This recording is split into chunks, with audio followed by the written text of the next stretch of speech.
Hi hello ಎಲ್ರಿಗೂ ನಮಸ್ಕಾರ. ಎಲ್ಲರೂ ಹೇಗಿದ್ದೀರಾ? ಎಲ್ಲರೂ ಚೆನ್ನಾಗಿದ್ದೀರಾ ಅಂತ ಅನ್ಕೋತೀನಿ. ನಾನು ನಿಮ್ಮ ಕನ್ನಡತಿ. Welcome back to my new mini vlog guys. ಇವತ್ತಿನ ತಿಂಡಿಗೆ ಪುಳಿಯೋಗರೆ ತಿಂದೆ. ಬಟ್ ವಿಡಿಯೋ ಎಲ್ಲ ಮಾಡೋಕ್ಕಾಗಲಿಲ್ಲ, ಟೈಮ್ ಆಗ್ಬಿಟ್ಟಿತ್ತು ಅಂತ ಹೇಳ್ಬಿಟ್ಟು ಬೇಗ ಬೇಗ ತಿಂಡಿ ತಿನ್ಕೊಂಡು ಅಲ್ಲಿಂದ ಹೊರಟೆ. ಲೇಕಿಗೆ ಒಂದು ಪಾರ್ಸೆಲ್ ಬಂದಿತ್ತು, ಅದನ್ನ ತಗೊಂಬಂದು ಕೊಟ್ಟು ಇಬ್ರು ಕ್ಲಾಸ್ ಅಟೆಂಡ್ ಮಾಡೋಣ ಅಂತ ಹೋದ್ವಿ. ಇನ್ನು ಯಾರು ಕ್ಲಾಸಿಗೆ ಬಂದಿಲ್ಲ ಅಂತ ಹೇಳಿ ತುಂಬಾ ಚಳಿ ಆಗ್ತಿತ್ತು, ಬಿಸಿಲಲ್ಲಿ ನಿಂತ್ಕೊಳ್ಳೋಣ ಅಂತ ಹೋದೋ. ಹಾಗೆ ಲೇಕಿ ಹೊಸ ಫೋನ್ ತಗೊಂಡಿದ್ದು, ಹೆಂಗ್ ಬರುತ್ತೆ ಕ್ಯಾಮ್ರಾ ಎಲ್ಲ ಅಂತ ಚೆಕ್ ಮಾಡ್ತಾ ಇದ್ದು.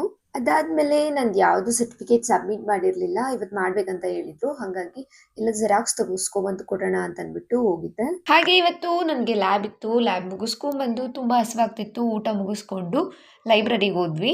ನಂದು ಎಲ್ಲ ನೋಟ್ಸ್ಗಳನ್ನು ಈ ಕಾಂಪಿಟೇಷನ್ನು ಅದು ಇದು ಡ್ಯಾನ್ಸ್ ಅಂತೆಲ್ಲ ಹೋಗಿ ಇನ್ಕಂಪ್ಲೀಟ್ ಇತ್ತು ಸ್ವಲ್ಪ. ಅದನ್ನೆಲ್ಲ ಮುಗಿಸ್ಕೊಳ್ಳೋಣ ಅಂತ ಅಂದ್ಬಿಟ್ಟು ಬರ್ಕೊಂಡು ಕೂತ್ಕೊಂಡಿದ್ದೆ. ಅಲ್ಲಿಂದ ಹೊರಟು ಮನೆಗೆ ಬಂದು ಊಟ ಎಲ್ಲ ಮುಗಿಸ್ಕೊಂಡು ಸ್ವಲ್ಪ ಹೊತ್ತು ಬರ್ಕೊಂಡು ಅದಾದ್ಮೇಲೆ ಬೆಳಗ್ಗೆ ಕುಡಿಯೋದಕ್ಕೆ ಸ್ವಲ್ಪ ಚಿಯಾ ಸೀಡ್ಸ್ನ ನೆನೆಸಿಡ್ಬೇಕಿತ್ತು. ಅದು ಮತ್ತೆ ಡ್ರೈ ಫ್ರೂಟ್ಸ್ನ ನೆನೆಸಿಟ್ಟಿದ್ದೆ, ಓಟ್ಸ್ಗೂ ಆಗುತ್ತೆ ಅಂತ ಅಂದ್ಬಿಟ್ಟು ಎಲ್ಲಾನು ನೆನೆಸಿಟ್ಟಿದ್ದೆ. ಇದಾಗಿತ್ತು ಇವತ್ತು ನಮ್ಮ ನಿಮ್ಮ ವ್ಲಾಗ್. ವಿಡಿಯೋ ಇಷ್ಟ ಆಗಿದೆ ಲೈಕ್ ಮಾಡಿ, ಶೇರ್ ಮಾಡಿ, ಕಮೆಂಟ್ ಮಾಡಿ. ಹಾಗೆ ಕನ್ನಡದ ಯೂಟ್ಯೂಬ್ ಚಾನಲ್ನ ಸಬ್ಸ್ಕ್ರೈಬ್ ಮಾಡ್ಕೊಳ್ಳಿ. ಧನ್ಯವಾದಗಳು.